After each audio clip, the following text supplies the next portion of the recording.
maladie de Parkinson est une maladie neurodégénérative chronique qui se caractérise par la disparition des neurones à dopamine.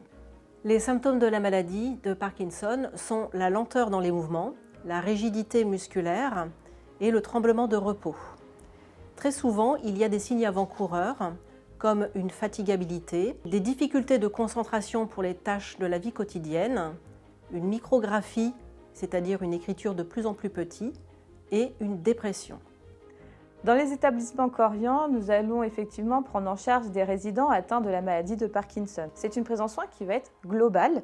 On va vraiment s'orienter sur ce qu'on appelle le positive care, c'est-à-dire le soin positif. On va mettre en avant les capacités préservées des résidents et mettre tout en œuvre pour que ces capacités soient le plus longtemps maintenues. On va mettre en place ce qu'on appelle les thérapies non médicamenteuses pour vraiment faire reculer les effets de la maladie, et notamment par le biais des activités physiques adaptées. Les objectifs vont être un objectif d'autonomie et de qualité de vie au sein de la résidence. Les activités physiques vont être mises en place en fonction des besoins thérapeutiques des résidents, selon les objectifs à atteindre.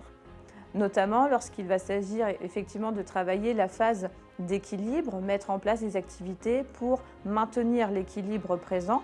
Toutes les activités physiques vont être possibles pour les résidents atteints de la maladie de Parkinson. Ce qui va changer, ça va être la prise en charge et l'intervention du professeur d'activité physique adaptée.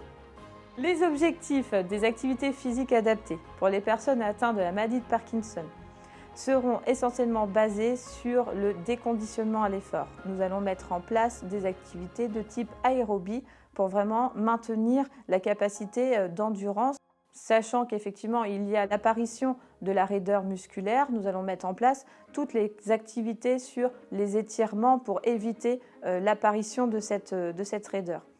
La vitesse d'exécution des mouvements va être vraiment essentiellement basée sur des activités permettant la mobilisation des 4 membres. Il faut garder à l'esprit qu'il faudra s'adapter au quotidien. La présence de la famille va être primordiale dans la prise en soin, notamment par son écoute et sa réassurance auprès du résident.